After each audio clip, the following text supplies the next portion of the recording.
My name is Peter Meehan. I'm the President and Vice Chancellor of St. Jerome's University, and it's my great pleasure to welcome you here this evening for the start of the 2025-26 season of the Lectures in Catholic Experience. It is our 43rd season. I'm going to start with a land acknowledgement. We acknowledge with respect that St. Jerome's University and the University of Waterloo reside and operate on the traditional territory of the Attawandaron, Anishinaabe, and Haudenosaunee peoples. Our university is situated on the Haldeman Tract, the land that Frederick Haldeman granted to the Haudenosaunee of the Six Nations of the Grand River in 1784, and that includes 10 kilometers on both sides of the Grand River and extends from its source to Lake Erie. We give thanks for the privilege to work and to live on this land, and we are committed to building respectful relationships with Indigenous people and communities to enhance our knowledge and to learn how we can have an active role in reconciliation.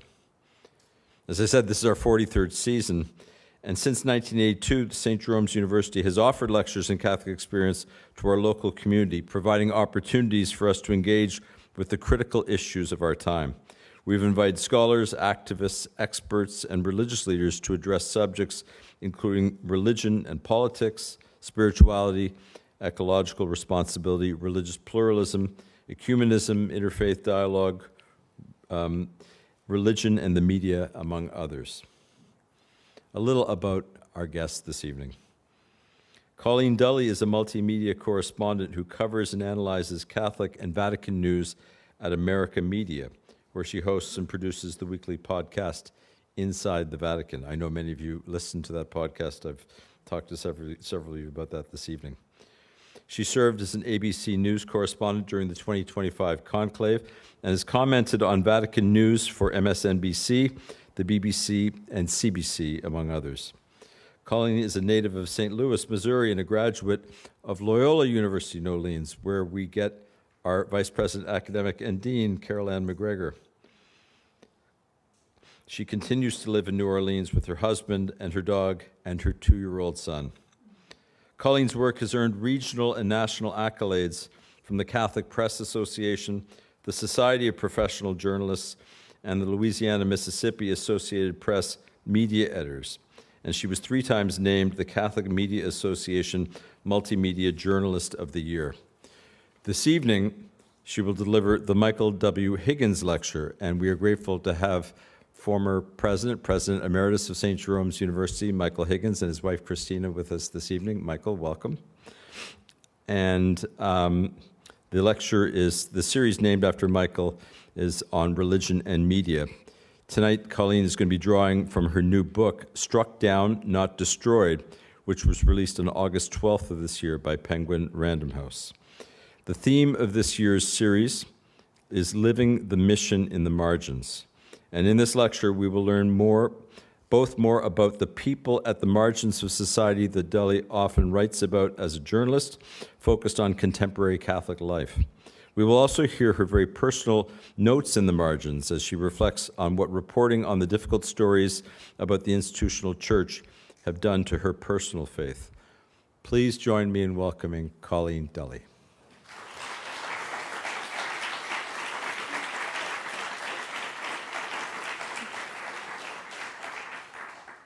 Hi, thank you so much, Peter, for the introduction. Thanks, Carol Ann, for the invitation. Thank you, Michael, for lending your name to the lecture series. And thank you all for coming. I'm a little bit nervous because I am a podcaster and prefer to be in conversation with people. Lecturing is not my normal way of operating, so bear with me.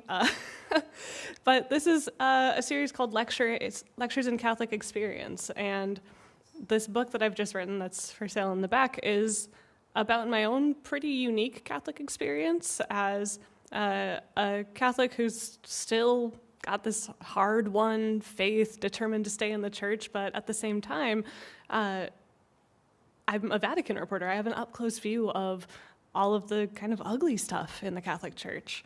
And so what I want to talk about this tonight is the importance of sharing stories, the importance of sharing these experiences that we have that are maybe not like the nice Catholic narrative, but are really important in terms of reaching a place of healing in the church. So each chapter in my book covers a different church scandal that I've covered. The first one, obviously, being the clerical sexual abuse crisis. And then I go into women in the church, their exclusion from high-ranking roles, their gradual inclusion in high-ranking roles in the Vatican, but then also the women on the margins of the Vatican. So I talk about the nuns who are cooking and cleaning in the homes of bishops and cardinals, and how there's been a lot of reporting about the abuse of these women, both like labor trafficking concerns, but also sexual abuse of these women who are in usually precarious situations because of their immigration status or their financial status.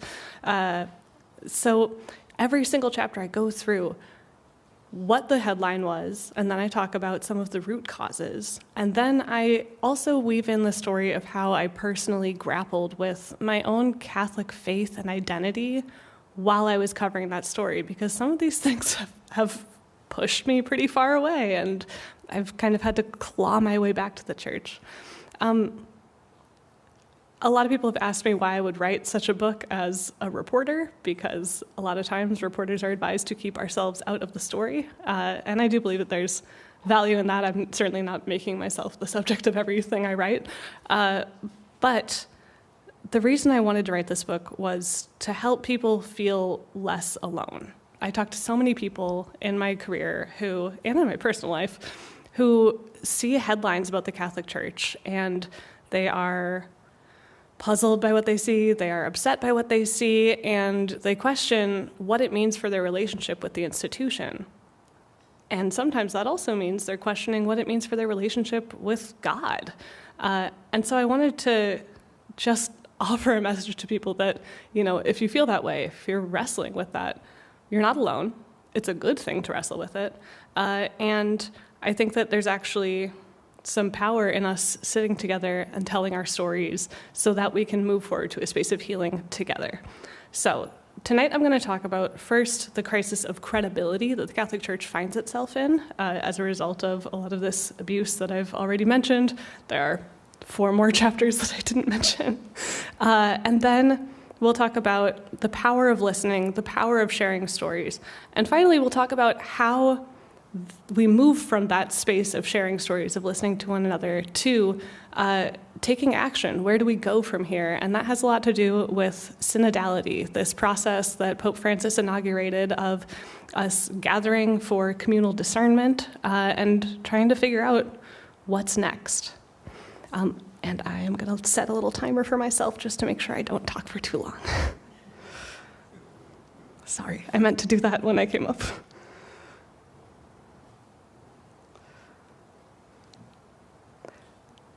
Okay, cool. All right, so the first time I started thinking about the Catholic Church's crisis, it's been in a constant state of crisis for pretty much my whole life, right? I was in 2nd grade. I was like 9 years old when the Spotlight story broke in 2002 about the abuse in Boston and quickly spread all around. I've since learned about how it started. Actually, the first report was by Jason Berry, who's now a friend of mine, an investigative reporter living in Louisiana, where I currently live. And he exposed abuse and cover-up in the Lafayette, Louisiana diocese. But it really crashed into public awareness in 2002. So the church has been in a crisis for my entire life. And it's only recently that I've really started to understand the fact that shaped my experience of the church in a very different way from, say, like those of you who listen to my podcast will know, my podcast co-host Jerry, who is much older than me, who grew up in a different kind of historic context. He grew up in Ireland, but before that country started wrestling with its own loss of credibility due to its historic abuses. And so, his vision of the church is not shaped by a church being in crisis the way that mine is. But this crisis of credibility idea I was first introduced to when I was working on a podcast about the German synodal process. This was a process that was started by German Catholics, especially German lay Catholics, in response to their big 2008 wave of the sexual abuse crisis. And they decided to gather together people from around the church, from bishops, priests. They have a very strong lay Catholic organization there. And they wanted to bring people together because they realized that the church would never be able to rebuild the trust it had lost without the involvement of all of these different people. That it had to not be, decisions coming down from on high, but it also, with the way the church works, couldn't be decisions coming up from below. And so it had to be a group of people together, listening to each other, discerning together. And that's when I started thinking of all this as real crisis of credibility. In my own experience, I think I've seen the crisis of credibility play out, especially in my reporting on the clerical sexual abuse crisis. Like I've mentioned a few times, I was fresh out of journalism school when the 2018 wave of the abuse crisis happened. So there was this summer they called the Summer of Scandal, or the Summer of Shame. And in it, we had the Pennsylvania grand jury report, which was like 70 pages of just like awful, awful details about the way that priests had systematically abused children. And then there was the fall of Theodore McCarrick, who was a cardinal who was removed from the College of Cardinals for his abuse. And then, just like a month after that, was this effort to oust Pope Francis by Archbishop Vigano, who had issued this letter alleging that there was this big cover-up of the McCarrick scandal that Pope Francis had been part of, and it was kind of politically motivated. Anyway, so all of this was a very, very, very ugly time at the church, and here I am, 22, 23 years old, freshly a public Catholic working for a Catholic magazine. And all of a sudden it felt like, the place that I had often gone for consolation in my life, the place that I was pretty proud to be identified with despite all its problems, suddenly was ripped out from under me. Suddenly I was I don't know that I can be a representative of this thing anymore. I really don't feel great about this decision. And then another kind of round of this came a couple years later when the first round of allegations against Jean Vanier came out. He had been a hero of mine. I see a lot of nodding heads. Yeah. So like many of you, I was really shaped by his teaching. I was really touched by this idea of his that, true Christianity isn't climbing up the ladder of success, which obviously I'd always been taught was the goal. But to climb down the ladder, that God was to be found at the bottom of the ladder, that everybody was reaching out from their own brokenness saying, will you love me? And then those revelations came out, and again, it was this crisis of trust. Why would I trust anyone who's in leadership, anyone who people put on a pedestal, especially in this big institution where, being on a pedestal means you're closer to God? And I really didn't feel that I could trust anyone in the Catholic Church anymore, anyone who was presented to me as a modern day saint. And I go through in the book, but I'll share a little bit of it here, that the personal resolution that I reached came in a pretty dramatic moment on a pilgrimage to the Holy Land when I went to the Church of the Holy Sepulchre, so the site of the death and resurrection of Christ, according to tradition. And there I had just been on, this silent retreat in Montreal at the Villa Saint-Martin, if those of you might know it. And I went straight from there to Rome to cover this summit on sexual abuse, on preventing sexual abuse. It's early 2019, it's fresh off that big summer, and then I had to go straight from there to work on this Holy Land pilgrimage. So I was, in this awful, shaky place with my faith, and I was looking at this trip ahead of me, and I was I will either come out of this with some miraculous new resolve, or I'm gonna be an atheist. Those are the two options. And, but yeah, so I get to the Church of the Holy Sepulchre after having just been through this summit where it was yeah, great, you're gathering together, you're listening to survivors, but nothing is changing. And I end up at the tomb, and I just kind of collapse on it. like my hands are on it, I've got my head down, and I just feel like this, I don't know, energy and this message come to me that this is your only hope.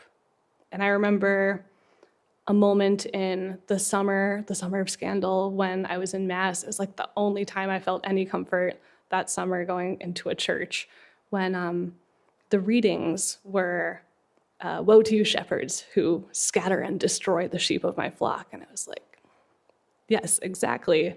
And then the responsorial psalm was, the Lord is my shepherd. It's like, okay, so this is more about God than about the people running the institution. And when I was at the tomb, I remembered these two quotes that had been given to me while I was on the retreat in Montreal. And they were both by this French mystic and writer who I love, Madeleine Delbrel. She writes a lot about like the missionary role of lay people, way ahead of her time. She's doing this like the 30s, like Vatican II had to catch up to her. But she says, to really understand the gospel, you have to hold on to it with a heart stripped of trust in all things human, and with the knowledge that this is your only hope. And people talk about, powerful moments where they encounter the gospel and it just kind of comes off the page to them. And that was mine. That was when I really started to feel like I was meeting like Jesus and not like the institution. So that was one half of the resolve I reached. And the other half of the resolve I reached was that I needed to keep revealing the truth, the ugly truths of the institution, if the church was going to heal, right? In order to move to a place of healing, you have to tell the truth of what has happened. And so that was my kind of journalistic resolve. There was the journalistic resolve and the spiritual resolve. So that's kind of the crisis of credibility, my experience of the crisis of credibility. And obviously, I am a microcosm of what much of the institutional church experiences. So let's talk about sharing stories now. I think a lot of people know this. I'm probably stating the obvious when I say that acknowledging hard truths is absolutely necessary in order to start the process of healing, to reckon with reality. So the full truth has to come out in order for us to ever have any hope of moving forward. To this end, I want to quote Pope Francis. He talks in his book, Let Us Dream, with Austin Ivory, about the role of memory in the story of a people. And he says, for there to be true history, there must be memory, which demands that we acknowledge the paths already trod, even if they are shameful. Amputating history can make us lose our memory, which is one of the few remedies we have against repeating the mistakes of the past. A free people is a people that remembers, is able to own its history rather than deny it, and learns its best lessons. This idea of owning your history rather than denying it really resonated with the abuse crisis for me, with these many disclosures that we were finally getting of what had actually happened, even if they were not willingly given all the time, even if they had to be ordered by judges. They were still an important step in us starting to own the truth of the sins of the institution, the sins of the members of the institution. It also resonated for me. I love post-colonial literature with some of my favorite books. So with Beloved, right, by Toni Morrison, where she's haunted by her child who she lost to infanticide because she can't overcome that past. She's so deeply embedded in the trauma that she hasn't even acknowledged to herself who this person is, who this child is, who comes back to haunt her. Likewise, I really love the book Ceremony by Leslie Marmon Silko, which is about Native Americans and from the States. So that's, our term. But in that book, they're talking about how one of the main characters has a lot of trauma from being a soldier.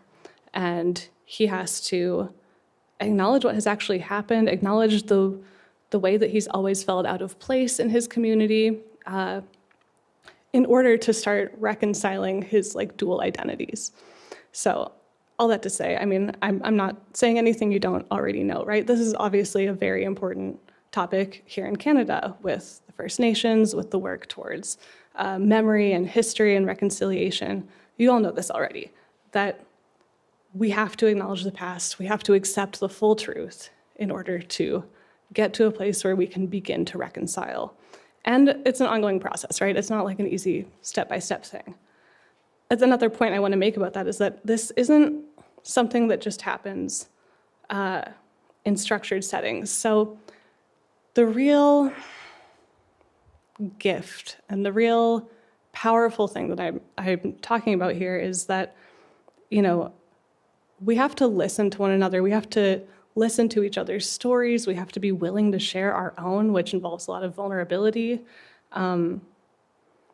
Stories of how the institution has failed us, also stories of how the institution has been a gift to us, right? Both of these truths are true. We have to hold them at the same time. That's what I'm trying to do in the book, and that's what I'm trying to encourage other people to do. And I think that this can't just happen in structured ways. So it can't just be that journalists are going out and getting the stories and reporting them. It can't just be that there are these nice like listening sessions. Everyone share your story. Okay, bye, now we're done. Or committees or whatever structures you want to have for this type of listening. It really is a lifestyle. And maybe this is like the Southern American in me talking, but I think that it is a real gift to sit and listen to someone's story. I was thinking of how it requires a generosity of time. It was the 20th anniversary of Hurricane Katrina a few weeks ago. And one of the first rules in New Orleans is like, you don't talk about it, you don't ask about it. But people do want to know what happened. People do want to hear those stories. But you can never force it. You can never, ever force it. So a few weeks ago, I was sitting on my neighbor's front stoop, and he was sitting there too, and my 2-year-old was playing with chalk on the sidewalk with my neighbor's grandson. And Lee, the neighbor, just started talking about Katrina. He just started talking about what happened. We had been talking about like housework, like fixing up houses or something, and that led him to telling me about how our whole neighborhood had been underwater and how he and the other guys on the street had fixed up all the houses. And he told me everything for like, I don't know, 40 minutes or something. And I knew in that moment that it was such a gift, right? Because people don't open up about this. And it was my job to sit and listen, not ask too many questions because you don't want to push somebody beyond where they're comfortable, but just to appreciate that it was a gift. And so I think that to convert ourselves to this lifestyle of listening, this like way of being, involves a lot of generosity of our time. It involves putting up with inconvenience. This is also something that Madeleine Delbrel writes about. She says, you know, people who go into monasteries have their religious superiors, right? They have their orders of the day. For us, the orders of our day, our religious superiors, are like our alarm going off in the morning. The guy who wants to talk to us for 20 minutes when we really have somewhere to be. We have these things that we are called to be obedient to in our way. I want to also say that this requires vulnerability. You know, it's not just me listening to Lee on the porch, right? It's also that we have to be able to own the hard truths about ourselves, about our own failures, about the way that maybe our ancestors have failed people, right? Or about at least the lasting effects, even if we feel that we had nothing to do with it. It means also sharing where we've been hurt, where, yeah, we have a sense of pain. I think about this story that I tell in the book about, I call it a crisis of community that I had. So I used to be like a Latin Mass Catholic. I was there, not every Sunday, but pretty often, was feeling very comfortable there. And then I had a friend die by suicide. And I didn't feel that I could grieve in that community. I was very worried that, maybe people there were, thought that my friend was in hell or something because of the way that she died, because that is an old Catholic teaching, although it's since been changed. But that to say, I withdrew from that community. I stopped going. And I told myself this story for a long time, that I had stopped going because of the politics, because it got so divisive around like the 2016 presidential election in the US, because it did. It got very political, and it was not pretty. But in the course of writing the book, I realized, no, actually, this moment, the breaking point for me was when Christina died. And looking back, I see that I didn't actually allow myself space to be vulnerable with that community. I pulled myself out of it, and I just had nowhere to go. But I never gave these people a chance to be my community for grieving. It ended up being that I just assumed that it wouldn't be a safe place, and so I left. And it took me years and years and years to come back. It took a lot more political division. I talk about all of this in the book. And ultimately it took my husband daring me to go back when he was like, heard me complaining about the trads one time and was like, you hate these people. And then he said, I dare you to go back to Latin Mass every other week for the rest of the summer. And I did. And at first it was terrible. And then slowly found a different community, slowly got more comfortable. But it takes a lot of internal work to push against the divisiveness, to push against the assumptions in yourself, and even more to then take that next step of like vulnerability. You risk getting hurt, but it's in encountering each other in real ways. It's in the good exchanges where, you risk getting hurt, but something good happens, that there's like an overflow of grace. I realize that's an extremely difficult ask at this moment, but I hope that it's food for thought. Moving on to synodality. So the realization I have over the course of the book, and that I also kind of had over the course of writing the book, was in the early chapters, so like that 2018-29 abuse crisis, the political division, especially with the Latin Mass, ultimately what I come to realize is that yes, sharing the stories is important, yes, listening is important, but we have to be willing to do it together. Like for so long I was trying to heal these wounds myself, through my own work of listening, my own work of writing. But it has to be a process that's shared with others. So there are actually two grief narratives in the book. One is of Christina. The second is when I was covering the Synod on Synodality in 2023, and in the middle of it, my grandfather died. So I was very far from my family. It was difficult, but this time I was with people. This time I stayed close with a group of nuns that I was friends with in Rome. I stayed close with my colleagues at America. It was just a lot of times of like sitting quietly together or sharing some stories of grief. And it taught me that, I was kind of having my own parallel experience to what was happening in the Synod Hall. That year at the Synod, Timothy Radcliffe, who was the Dominican who was the spiritual director of the Synod, he said, we're here basically to make friends. We're here to move from I to we, to learn to see ourselves as a collective. And I was learning to do that in my own grieving process.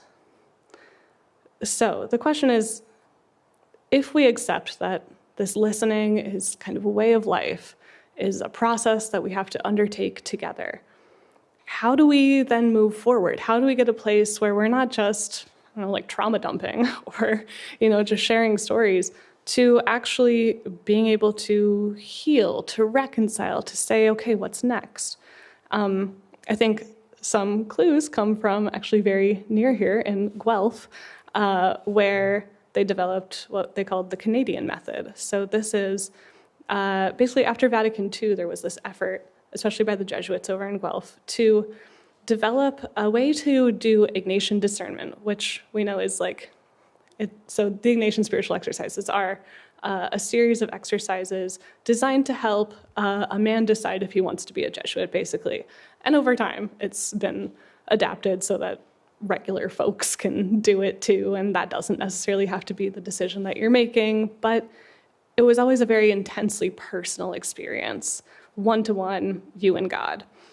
And so in the 60s and 70s, they started making this effort to apply Ignatian discernment, but to group settings for groups of people that had to make decisions together. So think like religious orders, but also, groups of lay people, obviously usually Catholic groups. And what they came up with ultimately became, through some development in Canada and then in Belgium, they called it in the Synod the Conversations in the Spirit method. And this is what they used, the 2 Roman sessions of the Synod on Synodality, which, for those who aren't familiar, I will not presuppose that you are. It was this reform process begun by Pope Francis, where beginning in 2021, there were listening sessions held all over the world, every parish, or at least it was supposed to be every parish, at least every diocese. And they had people come together, Catholic, non-Catholic, doesn't matter, reflect on the questions of communion, participation, and mission. So communion, like our unity as a church, but also our unity with other people, with other religions, other Christian denominations, with society as a whole. What does it mean to be in communion, and how do we do that better? And then the mission of the Catholic Church. So it's evangelization. What does that look like? Under Pope Francis, we had a very different model of evangelization than we had seen in the past. We moved from a very apologetics, facts, academics focused kind of evangelization, kind of an argumentative evangelization almost, into a place of joyful witness, where the idea was that, if you live your joyful life as a Christian, you will attract people, and they'll wonder, what is it that makes you tick? And that might draw you in, which is also why I'm still Catholic, is that I saw that in people and wanted it. And then the last question was participation. So now that we've talked about what it means to be this community, what it means to, what question we're asking ourselves, right? What are we meant to do as a community? How can we make sure that everyone has their role in it? How can we make sure that everyone is participating to the greatest extent possible in that mission? Which obviously raises some important questions that were then highly debated, not just in those local sessions, but in the subsequent sessions that they held on a regional level, and the national level, and the continental level, and then they ultimately brought to the Vatican for these 2 meetings in October 2023 and October 2024. And there, they used this method that was developed right here in Guelph, this Conversations in the Spirit, where you sit around a table and you have each reflected on a question. So usually a bit of scripture and then one question that'll guide your conversation. You go around the table one time, introduce yourselves by the name that you'd like to be called, which meant that, you had some cardinals being like, "Hi, I'm Bob," and then you had other priests being like, "Hi, I'm Father so-and-so." And then you go around the table and everybody has 3 minutes to share. And if you go over 3 minutes, the facilitator will stop you. And then there's a moment where you pause and kind of process what you've heard from everyone else.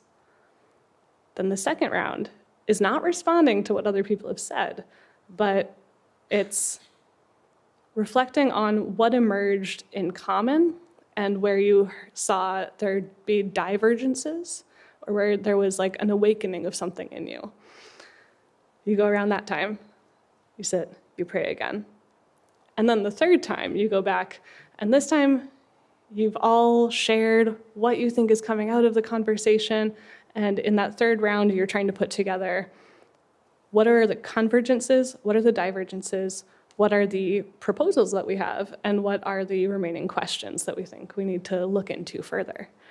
And this proved a really fruitful method, and it ultimately resulted at the end of the second synod session in there being this incredible document that proposed all kinds of big changes to how we minister in the Catholic Church, a lot of recommendations for further study, but also for, for example, for women to be able to,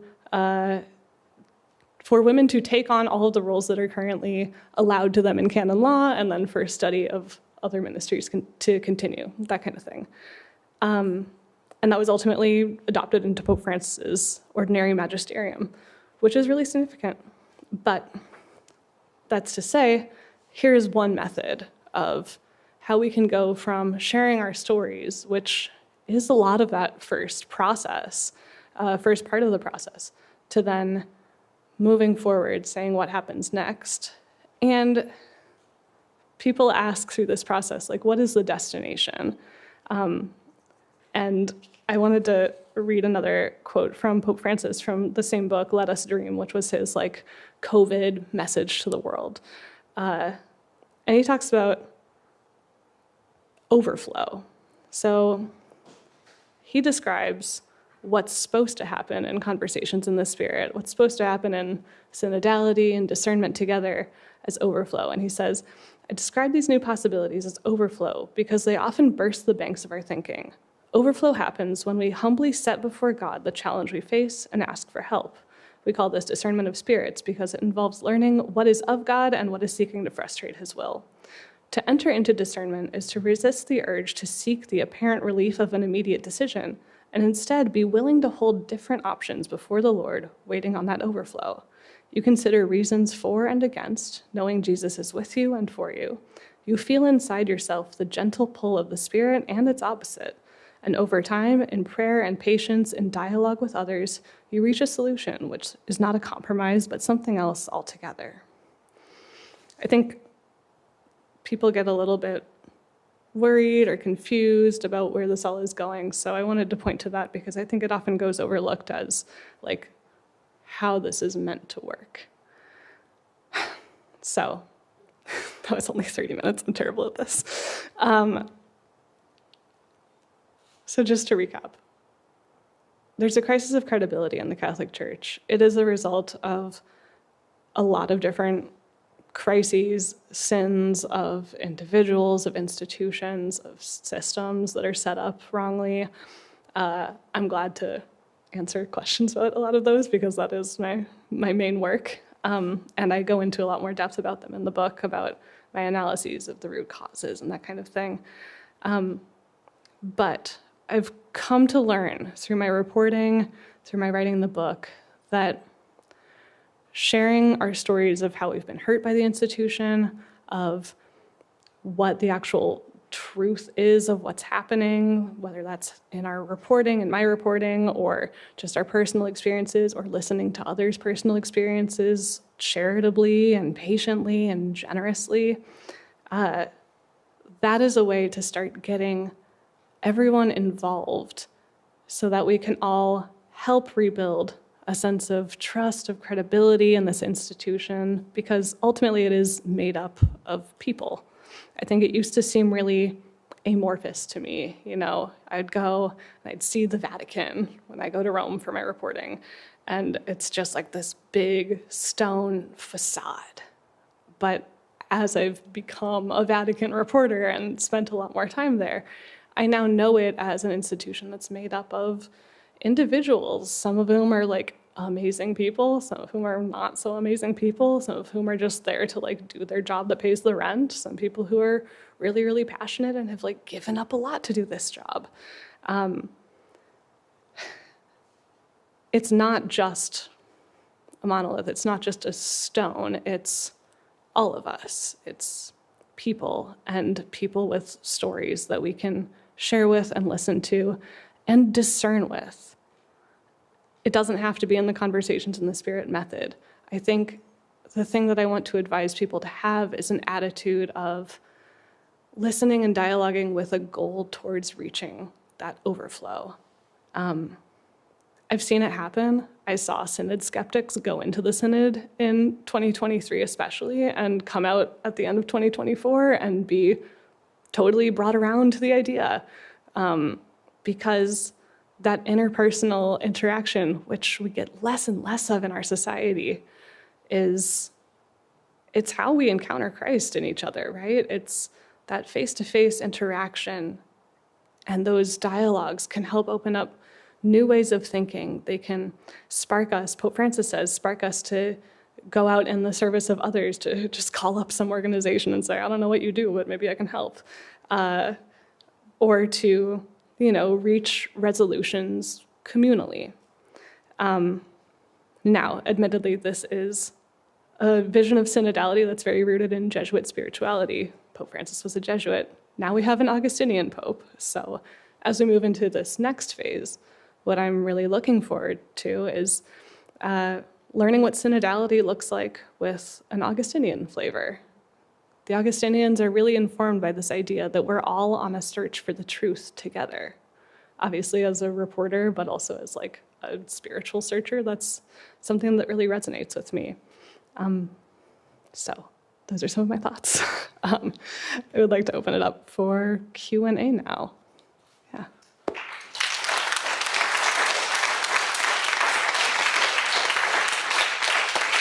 Thank you so much, Colleen. So as we normally do, Colleen will be happy to take questions. We have microphones set up in 3 different areas. So if you have questions, please go to one of them and Colleen will be happy to take them. Thank you. This is the fun part.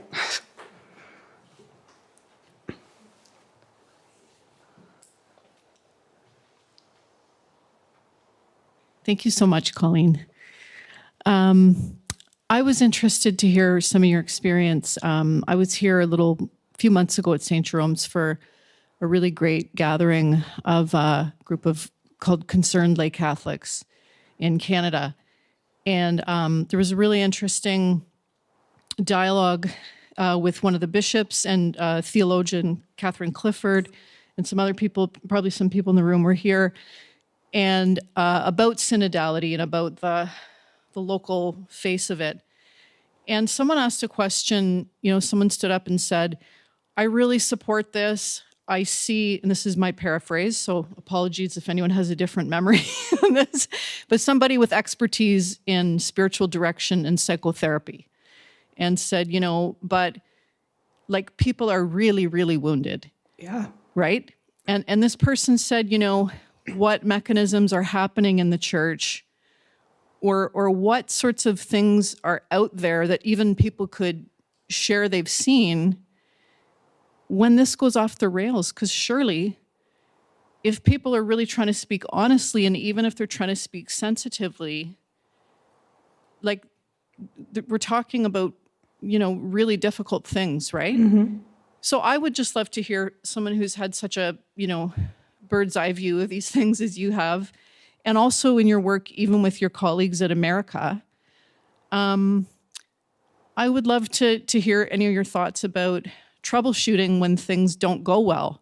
Yeah. And that could either be in the synodal process, or even with you as a, as a reporter, some of the trauma, whether that's a trauma-informed process, just anything about that. I would love your insights or thoughts on that. Sure. I'm going to start with when it goes bad. I remember being in college, and while I was on the student newspaper, there were like 3 tragic student deaths really quickly in a row. And I had to report on them, and it was very traumatizing to see your own, counterparts in body bags. And so the school understood this was a problem, and they brought in some veteran crime reporters who had seen very gruesome things to give us some advice on how to handle this. And so I asked, hey, how do you guys handle seeing this kind of stuff every day? And they just said, we drink.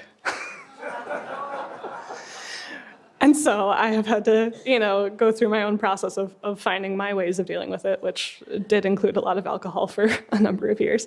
But I think, what you said about it being a trauma-informed process, obviously we have a much greater understanding now of what that can look like, of bringing in, mental health professionals to accompany these processes. So I talked to, I've gotten very close with this abuse survivor, Lawrence Geen, who's an opera singer, who I adore this man.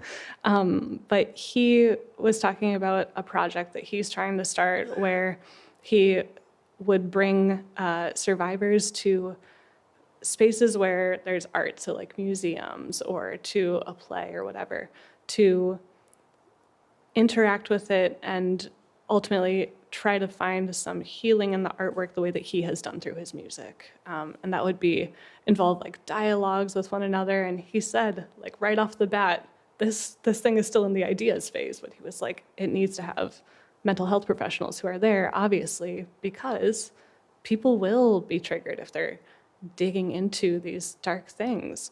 And so I think like there's a growing awareness that there needs to be that.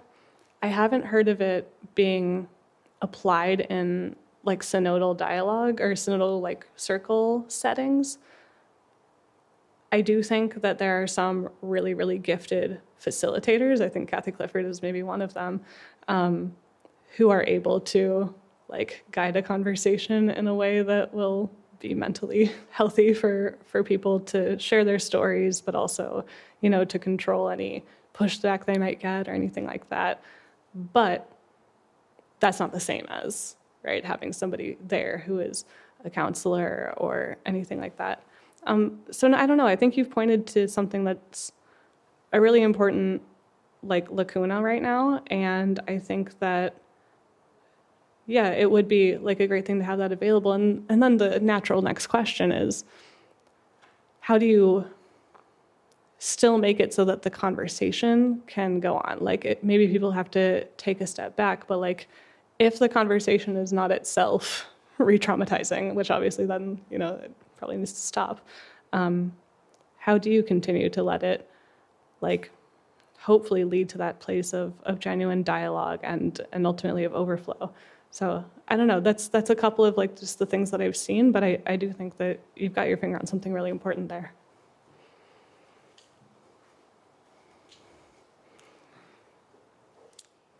You mentioned Jean Vanier as being someone who was significant in your life.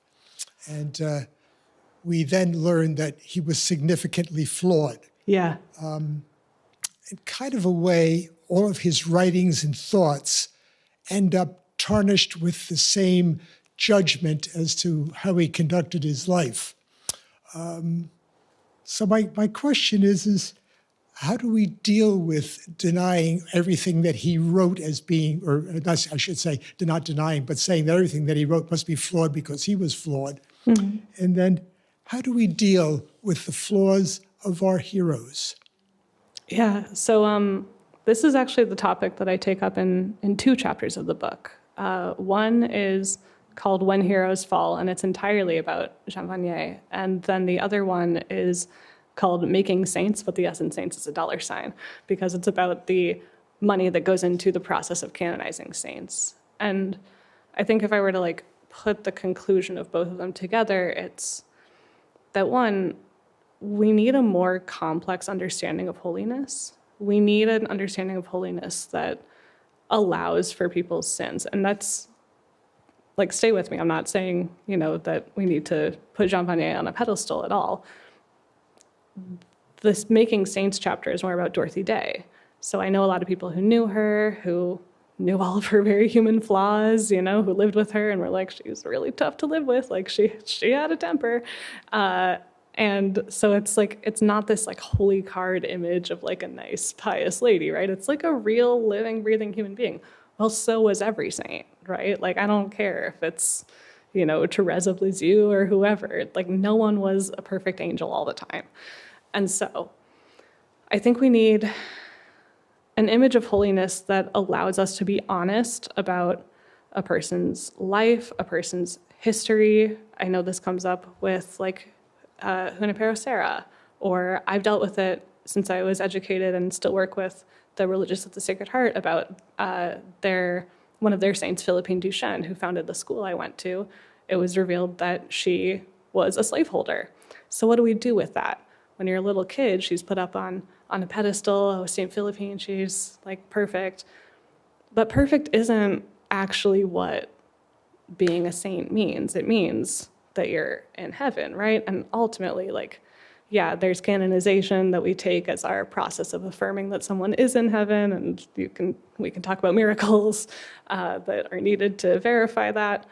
But I think in general, like, we need a rethinking of holiness that is a little bit more complex, that allows us to imagine people complexly. To go back to Jean Vanier, I think the thing that I've reached with him is someone can do really, really awful things and also really, really good things at the same time. I've learned, actually, I was just talking to a therapist who is also a spiritual, like, specializes in spiritual abuse about this on his podcast. We were talking about how it's a sign of healing. It's a sign of, like, psychological maturity to be able to hold two truths at once. I find this to be true also in my faith life. To take a slight tangent, one of the most formative books for me has been Henri de Lubac's Paradoxes of Faith, right, which takes this kind of central idea of there are a lot of things in Catholicism that are paradoxes, that are seemingly opposed things that ultimately support each other like two cards leaning against each other, right? Like, it's the pressure that keeps them supported. So anyway, with Vanier, I think that it's more useful to talk about a person's actions as evil or good than the person themselves as being evil or good. I think that allows us to take a little bit of a step back and be realistic about exactly what it is they've done. I don't know that you need to, like, I dealt with this with the Vanier revelations.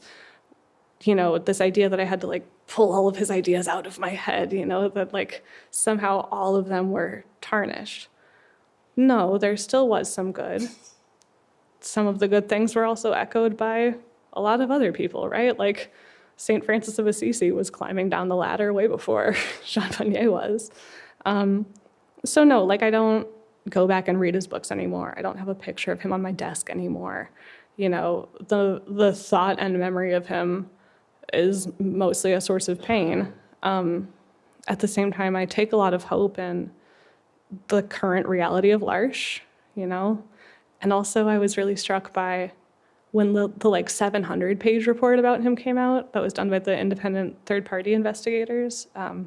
There's this line that I always think about where they talk about all this, like, rot at the core of the founding, you know, community, and then they say, but too many good people joined too fast for it to, you know, reach its purpose of, like, spreading this ideology.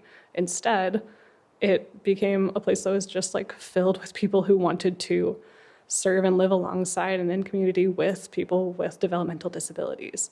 And, like, just, I take a lot of hope in that. Too many people joined too fast. Too many good people joined too fast. Yeah, those are some thoughts. Hi. I didn't see you over there. Okay.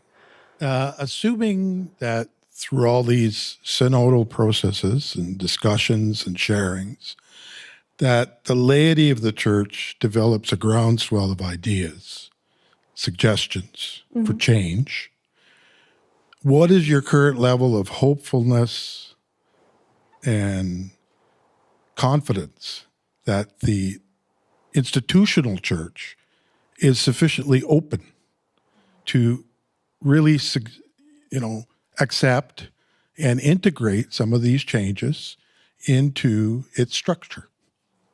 Yeah, I mean, that's the question, right? That everybody wants the answer to. And a bunch of different things come to mind, so bear with me while I kind of sort through these. I guess I would say, one, like, the Synod isn't a process of democratization. It will always be a process of communal discernment, and so that discernment has to happen with the bishops, and, you know, ultimately the Pope is like the discerner in chief. This is a place where I take a lot of hope from the Augustinian model, actually, because, you know, in the Jesuit model of discernment, if we're following, like, how they make decisions for their communities, it really is the superior who decides and everybody else lives with it. Whereas in the Augustinian model, there's this core belief that the prior is accountable before God to make the best decision for the whole community, and like he has to, it says in his rule, consult with all the different people who are going to be affected. So, like, again, we don't know what Pope Leo's model of synodality is going to be, but I do have some hope that, you know, maybe it's less of a my word is final kind of thing. I don't know that there is a groundswell of ideas that's like unanimous enough to say, okay, you guys have to listen to this.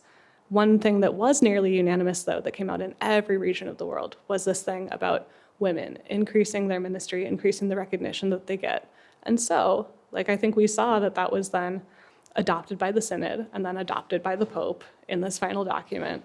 So a lot of that work is going to continue. Now, we can get into the nitty-gritty if you want later of, you know, the exact model and study group 5 and the question of women deacons and all this, but it was reflected in the final document, and so it is in like the teaching of the church now.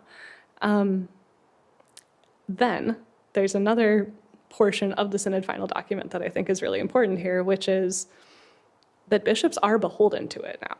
So there was a passage in there that says that if a bishop holds a synodal consultation, which, okay, loophole, like you could just not hold a synodal consultation, but if he then decides to make a decision that is contrary to what the synodal consultation recommended, he has to publicly give a reason for doing that. That was a big development, and I think it's like gone a little bit underappreciated. But like, we talked to Cardinal Tobin at the end of the Synod, right after the closing Mass in 2024, and he basically said, he was like, I don't know that Humanae Vitae would have happened, you know, had this process been in place, right? Because there was a consultation before that recommended not going the direction that Paul VI went. So yeah, I think there are some mechanisms coming into place. I think a lot still depends on the Pope. I think a lot depends on these kind of ongoing processes at the Vatican. But as my podcast co-host likes to remind me, the bark of Peter does not turn on a dime. So, you know, it's I think it actually is incredible the amount of change that I've seen in the short amount of time that I've been doing this job. Hi. I guess it's me now. That's scary. Oh. Here we go. I'm not too that tall scary, for this. I promise. I'm just scared of talking to people, so you're good. Anyway, well, the thing I was going to ask actually plays pretty well into what we were just discussing, so that works out. So recently, I was thinking about this because of the fact that Father James Martin did the foreword of your book, and I was thinking because of the fact that I really hope I'm not getting this mixed with a different James Martin somehow, but or the wrong guy, but that he met with Pope Leo recently. That is the right James Martin. Okay, thank goodness, because I was really like, I really hope that's not another James Martin or something. But anyway, so yeah, the controversial James Martin. Okay, good. But he recently met with Pope Leo, like ahead of the like LGBTQ plus Catholic like pilgrimage to Rome for the Holy Year. Yep. And as I was once surprised that that happened because I didn't do a ton of research into like Pope Leo's views on like, I don't know, like gay rights and things like that. But, you know, obviously, you know, the amount of information that was thrown at me after like a day after he became Pope, and everyone already knew everything this guy had ever done or said or been anywhere. Mm-hmm. And so some of his comments came up about like, oh, the gay lifestyle and things like that. Yeah. So I was kind of like, oh, I'm not super fan of that, but like, you know, I get, you know, a lot of, obviously it's still like a big thing of debate. But I was very pleasantly surprised that he not only met with Leo, but also that Father James Martin was very optimistic about it, and it was like he seemed like a fun guy, and he encouraged me to continue my work, and that, you know, of course, the LGBTQ plus pilgrimage came and everything. So I guess in the spirit of what we were just talking about with I guess the Augustinian model, and I know with Pope Leo's whole like a slogan, I don't know if that's the right word, for his papacy being like unity. So I wonder, like, you know, being a reporter, what your thoughts are on that sort of thing. And if I'm getting any of the facts wrong in any of the thing I'm still talking about, I only skimmed some articles about this. So please forgive me. No, you're good. It's a very open-ended question, so let me decide where I'm going to take it. but no, so Pope Leo on LGBT issues, like, he just had a big interview come out today that goes more into depth on it, and I've only just skimmed that, so I may not have all the most up-to-date stuff, but like, yeah, there were the comments about like the homosexual lifestyle that he made, but then in 2023, when he became the cardinal prefect for bishops, he followed up. He was asked about those comments, and he followed up, and he was like, he basically talked about how he had had a sort of conversion of heart towards inclusion, towards that being an important priority. Yeah, and then what he told Jim was like that, well, actually, what I remember of the answers from today actually play into what you were saying about unity and the Augustinian model. So I'm going to try my best to remember what he said because it's going to answer your question. But if I remember correctly, what he said to Elise Allen of Crux in the interview published today was that he has this attitude towards inclusion, but he also doesn't want to talk a lot about LGBT issues because he knows that they're divisive. And that resonates a little with what he said to Jim in their meeting when he said that it can't be his top priority. What he told Jim was like, it can't be his top priority because he's so worried about peace and ending wars right now. But what he said to Elise was, yeah, that it's a unity question. So it's kind of this both and thing where he's like, I want to continue the direction of Francis. I am encouraging Jim Martin. At the same time, I don't want to like further divide the church. And so what he said, this was also kind of interesting. The quote has been changed a little bit in different editions of whether you watch the video or read the print. But in the video, he says, you know, I don't see doctrine changing in the near future. At least that was the question. Would doctrine change later? I don't know. I don't know that I would count on that from Pope Leo. But yeah, so those are a few of the things. But I think that you see there his priority on unity and also his kind of reticence toward change, which resonates with what I've heard from others who have worked closely with him about his like attitude towards change, is that he wants to take things slow, he wants to build consensus, he wants to get people on board. And so for an issue where there's a lot of disagreement, I think it's going to take him longer if he can build consensus about that. Yeah. Hi. Colleen. I just want to thank you for encouraging us to share our truth. And I was really heartened by the Francis era, and particularly here in Canada, that was reflected on the reconciliation pilgrimage that the Holy Father did. Right. We were encouraged deeply to begin to learn how to share our truths. I don't think necessarily the issue is that we have a hard time sharing our truths. I think here, particularly in the Canadian church, it's those truths being heard and received well. So my question for you is about the credibility piece of ensuring that our truths are heard and responded to. Our church has the persistence of clericalism and sexism that infect everything that we do, and it stirs dysfunction. So how can we as the lay faithful continue to keep our leaders accountable for hearing our truth? Yeah, that is super important.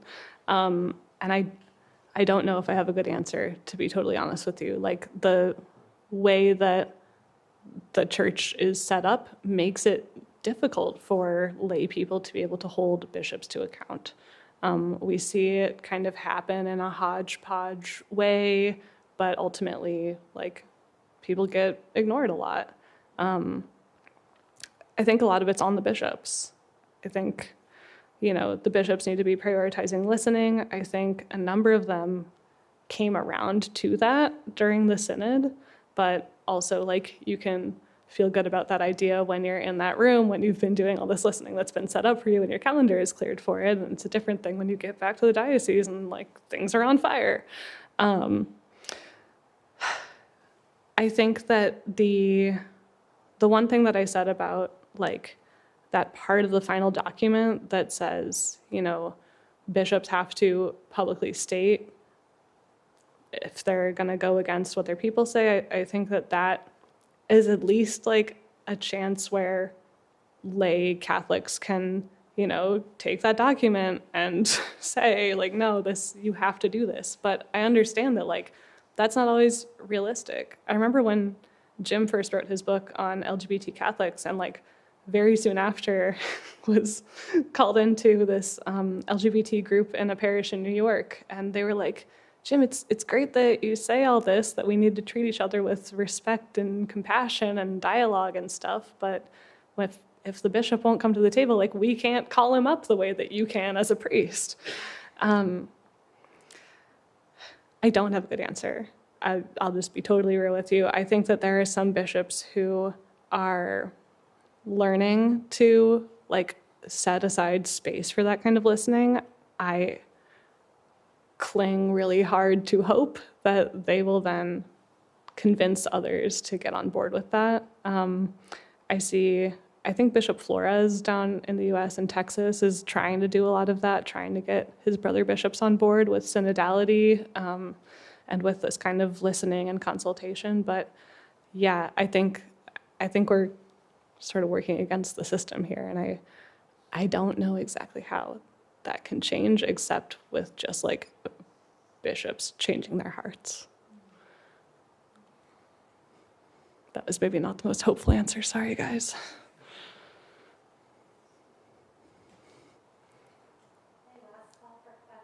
Oh God, is that where we're stopping? Or you can have the last word. No, go for it. Okay. Well, I'll have the last word then.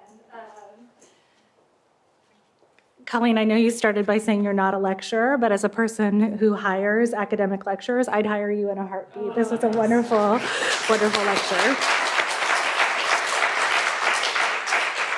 As Peter mentioned, Colleen and I share a former institutional affiliation at Loyola New Orleans, and to me, one of the subplots of the book, which is for sale at the back, and Colleen has kindly agreed to sign copies for anyone who's interested, is there's a plot about what it means to be Jesuit educated. At Loyola New Orleans, much like many other Jesuit universities, they want their graduates to go forth and set the world on fire. And it's really been a joy to watch Colleen do that in her journalistic career. So I just want to close this evening with a few thank yous. Thank you to Patience, who's actually at the back. I think running one of those old school Visa machines. It's worth seeing that alone even if you don't want to buy a book. Patience is in my office here at the university and is our event planner extraordinaire. So lots of work from Patience to make tonight happen. Thank you to Courtney, who's been taking pictures and helps with our Ticketfy and our registration system and all of that good work. Norm and our colleagues from the Unmarketing group ran our live stream this evening. They also make a recording that will be on our YouTube channel. So if you had a friend or colleague who would love to hear tonight's lecture but couldn't make it this evening, look in the next day or so for that link. On your seats, you would have seen little rack cards for the rest of our series. There is a link to our website, which has a link to the YouTube and also to our mailing list if you're not already on it. And we hope that we'll see many of you in a couple of weeks for the next speaker in our series. A local, Father Tim Uniac from our Congregation of Resurrection, has a new book on Mary Magdalene, so we're looking forward to that. So thank you for being here, and thanks, Colleen.